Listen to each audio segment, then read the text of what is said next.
Bem-vindos a esse novo vídeo do nosso canal da TV Ciscam.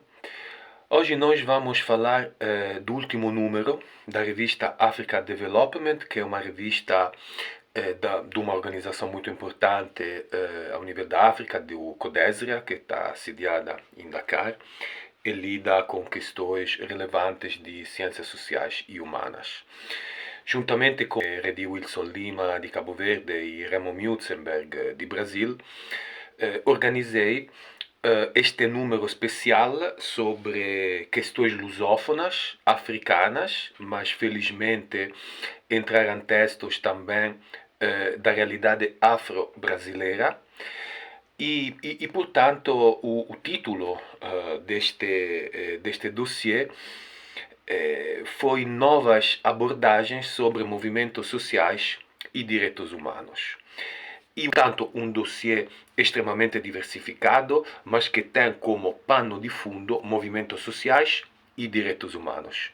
E nós estamos aqui com Laura Antônio Nhoelé, que é muito bem conhecida no nosso canal, justamente para falar do artigo dela, que se calhar é o texto provavelmente mais polêmico, talvez, de todo o dossiê, porque aborda uma temática que em muitos países africanos ainda constitui tabu. Ou seja, a temática da comunidade LGBT é uma temática que nós, como investigadores de ciências sociais e também como ativistas de direitos humanos, não podemos ignorar. É uma realidade que está lá e, portanto, que merece ser investigada. A Laura, esse não foi o primeiro artigo que ela escreveu sobre essa temática, mas provavelmente foi o texto mais completo sobre comunidade LGBT em Moçambique. Portanto, Laura, bem-vinda e vamos começar com algumas questões preliminares. Laura, acima de tudo, por que esta escolha temática, portanto relativa à comunidade LGBT em Moçambique, e também duas palavras sobre o título principal, uma longa ambiguidade. Por que existe esta ambiguidade? Saudações, caros telespectadores aqui da TV Ciscam. Muito obrigada, professor Luca Bussotti, por ter formulado este convite para eu falar sobre o meu artigo que acaba de sair na revista Africa Development, portanto, CODESRIA, que é um tema, como já estava a dizer, um tema polêmico, considerado um mito, pelo menos no contexto africano, porque não é só Moçambique, mas também em outros países africanos. Ainda a homossexualidade não é muito bem vista, pelo menos pela maioria. Agora, antes de eu começar aqui a falar sobre os motivos que terão me levado a escolher esta temática, portanto, a longa ambiguidade, eu queria deixar claro uma coisa. A comunidade LGBT é formada por pessoas. Então, é este conceito de pessoas que tem que mover as nossas relações com esta comunidade. Agora, indo concretamente na questão que o professor me coloca sobre quais foram as razões que me levaram a escolher a longa ambiguidade como título desse escrito. Bom, para eu responder essa questão, vou tentar trazer aqui a própria história da homossexualidade em Moçambique. Vou mostrar, a partir de alguns dados, como é que essa ambiguidade vem de muito longe, desde o período colonial.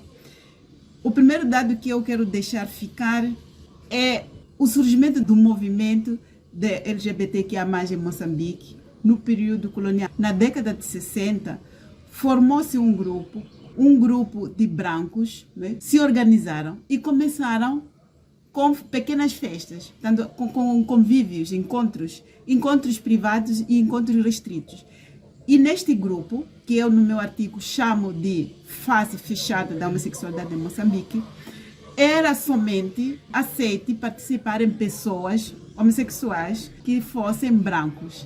Portanto, esta é a primeira fase que nós olhamos e que é uma fase, para além de fechada, racista. Agora, onde é que reside a ambiguidade neste período? Em 1886, Moçambique recebe um código penal. E dentro deste código penal, uma das coisas dizia que a homossexualidade era vício contra a natureza. Mas o curioso é que nunca se ouviu falar, pelo menos eu não consegui encontrar nenhum escrito que comprove algum homossexual foi preso, foi submetido a alguma punição por ser homossexual. Portanto, nós tínhamos o código, mas parece que essas pessoas podiam circular livremente. Esta é, para mim, a primeira ambiguidade. Esta fase fechada da homossexualidade em Moçambique, ela vai terminar na década de 70, portanto, 60, 70. O que é que acontece? Neste período, Moçambique estava em guerra, a guerra pela libertação de Moçambique, com Portugal. Portanto, o que é que Portugal pensou? Portugal pensou que para nós não facilitarmos as coisas, temos de proibir a homossexualidade nas fileiras militares. Poderiam ser um dos elementos de traição, não é? De fornecimento de informações, não é? Dentro daquele que era cenário militar que se vivia em Moçambique. Portanto, a partir desse período, de 71 a 73, mais ou menos, foi um período intenso, que foi de perseguição de homossexuais dentro das fileiras militares portuguesas. Este período que eu estou aqui a falar, período, portanto, colonial, temos alguns nomes: Aldo Ferreira, Jorge Godinho, Guilherme de Melo, e tenho que frisar que este último, Guilherme de Melo, inclusive, ele pediu que lhe fosse concedido um casamento oficial que lhe foi negado. Agora, a segunda fase. A segunda fase, em 1975, com a independência de Moçambique. E neste período também nós podemos procurar algumas ambiguidades que estão muito bem claras. Basta olharmos a própria, digamos assim, a própria atitude de Moçambique. Quando Moçambique torna-se independente, ele não revoga, não é, o Código Penal, que olhava a homossexualidade como um dos atos, ou seja, como atos contra a natureza. Portanto, o Código de 1886, o Código Penal, que condenava este tipo de relações, ele é mantido, né? Vamos analisar o próprio discurso de Samora. Iremos perceber, portanto, a presença desta ambiguidade. Samora sempre teve a sua postura de criticar todas aquelas atitudes, digamos assim, atos que iam contra aquilo que chamava-se de formação do homem novo. O homem novo que devia se comportar, que devia optar por uma postura que se adequasse à revolução e à formação de uma nova sociedade. Nesse discurso, Samora muitas vezes falou de chiconhocas. É engraçado que dentro deste grupo de chiconhoca que fazia parte os bêbados, os ladrões, os desempregados, aqueles que não queriam atrapalhar, etc., não estava lá dentro, pelo menos em algum momento, se formos a olhar o próprio discurso de Samora, em nenhum momento Samora condena ou pelo menos integra no grupo de chiconhocas a homossexualidade, os homossexuais. Portanto, os homossexuais não entram na lista dos chiconhocas em Moçambique, mas nós ainda temos o Código Penal de 1886. Não é? Aqui também temos uma ambiguidade. A outra ambiguidade é esta. O primeiro reitor da UEM, não é? Fernando Ganhão, ele era homossexual, portanto, confesso, ele era aberto, não era... Ele tinha manifestado a sua orientação sexual. E para além dele, o próprio adido de comunicação de Samora também era homossexual. Essas duas pessoas que no aparato, digamos assim, político, no circuito político, já se sabia que eram homossexuais, foram obrigados a contraírem matrimônio com mulheres, por aceites, mas não era aceite a sua orientação sexual. A terceira fase, portanto, da homossexualidade em Moçambique, abre-se com a viragem democrática em Moçambique em 1990. Em 1990, foi aprovada uma nova Constituição de cariz liberal, tanto democrática e liberal. Não poderá restringir os direitos de algum grupo, né, pertencente à sociedade moçambicana. Estou a falar aqui no caso de LGBTs. Portanto, abre-se uma nova fase. E esta fase vai culminar, digamos assim, com o surgimento do primeiro movimento, né, o movimento de LGBTQIA+. E este movimento era caracterizado por encontros privados restritos, que eram encontros de convívio. Portanto, faziam festas de casa em casa e iam portanto, conversando, etc. E neste período, entre 1997 e 1998, surge uma figura fundamental, de acordo com a entrevista que eu tive com o senhor Dário, que é o professor Luís Perdiz. O que o professor Luís Perdiz diz? Propõe a este grupo que estava a surgir que deveriam começar a fazer encontros, não é? Encontros, debates sistematizados, não é? Que poderiam refletir sobre a situação de LGBTQIA+, em Moçambique, mas de uma forma, digamos assim, como eu já disse, sistematizada. E esta proposta do professor Perdiz culmina com o surgimento do jornal As Cores do Amor da Lambda, que no primeiro momento era distribuído através de correios eletrônicos, através de faxes e outros meios desta natureza.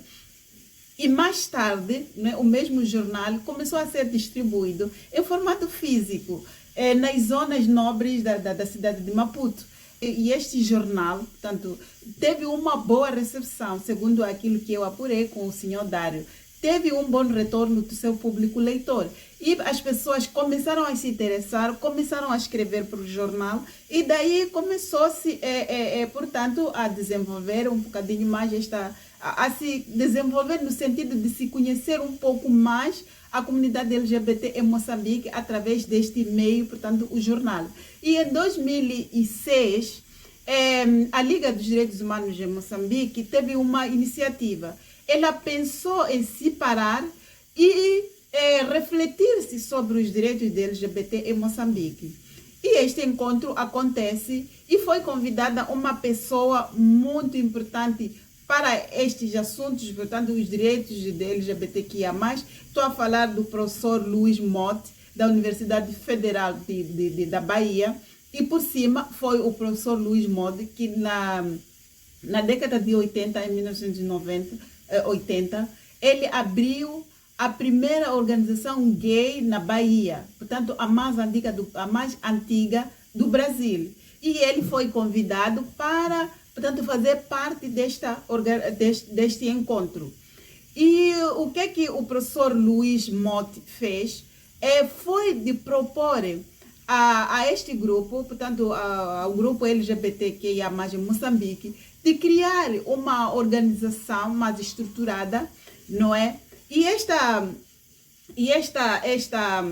ideia de criar uma associação foi muito bem recebida. Portanto, a ideia de se criar uma associação que trabalhe, uma associação específica de LGBTQIA+, em Moçambique, foi um dos grandes resultados que saíram neste encontro que aconteceu em Maputo durante 2 dias, não é? Em 2006. E no primeiro momento, para a constituição da LGBT, da associação da Lambda, foram fundamentais duas instituições, pelo menos segundo aquilo que eu apurei lá na entrevista que eu tive com o senhor Dário. Foi a Liga dos Direitos Humanos e a Wilson. Portanto, neste período, começou-se com o processo do registro da Lambda, portanto, desta associação. E em 2007 foram criados os estatutos. Só que aqui teve um problema, é que dentro daqueles que faziam parte desta primeira comunidade, portanto LGBTQIA+, em Moçambique, haviam pessoas que eram muito bem conhecidas a nível da praça, portanto a nível de Moçambique.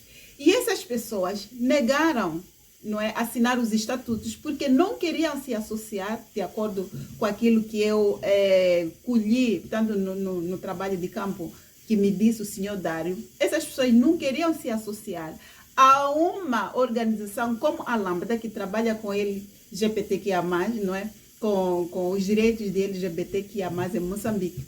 Portanto, eles negaram assinar. Então, o próprio senhor Dário teve que assinar. Na altura, ele disse que ainda era muito jovem, tinha um pouco mais de 20 anos. Portanto, ele assina estes estatutos. E a partir de 2008, Danilo deu a RTP, não é, em 2019. A partir de 2008, fez o requerimento, portanto, deu-se a entrada, o requerimento no Ministério de Justiça, Assuntos Constitucionais e Religiosos, para o reconhecimento, portanto, desta associação que já estava a nascer. Só que, a partir deste período, de acordo com o senhor Danilo, a Lambda nunca teve um retorno, até que o requerimento expirasse, de acordo com a lei, não é? Expirou o seu prazo, não é? E nunca tiveram nenhuma resposta, portanto, ficou-se neste silêncio. Lembrando que esta pesquisa eu fiz em 2024. Até este período, a Lambda não era ainda reconhecida legalmente em Moçambique. Uma questão que confirmaste através de outras fontes que conseguiste contatar no terreno em Moçambique. Ainda no ano passado, eu entrevistei o senhor Naldo, que é vice-diretor executivo do Forcom. Forcom é o Fórum das Rádios Comunitárias de Moçambique. Por que eu fui falar com o senhor Naldo? Falei com o senhor Naldo porque eles tiveram um período que promoveram um programa sobre LGBTQIA+, nas rádios comunitárias. Portanto, de acordo com o senhor Naldo, por que existe todo este silêncio? Existe todo este silêncio porque existe um medo, caso se aprove, portanto, o processo da Lambda, existe um medo da reação das comunidades locais. Portanto, o silêncio, de acordo com esta fonte, baseia-se neste medo. Por quê? Porque, de acordo com ele disse que quando foi apresentar o programa, as comunidades, os administradores das comunidades, onde o programa sobre os direitos LGBT iria ser, portanto, implementado, alguns administradores mostraram receosos, alguns, inclusive, disseram que não iriam aceitar a implementação do programa porque tinham medo qual seria a reação da população. As conclusões do teu artigo naturalmente dizem respeito ao desenvolvimento desta ambiguidade, ou seja, a como ao longo do texto de fato se confirmou que existe esta ambiguidade, existem omissões por parte das instituições moçambicanas e não só com relação à comunidade LGBT. E me despeço dos nossos telespectadores da TV Cisca e até uma próxima oportunidade.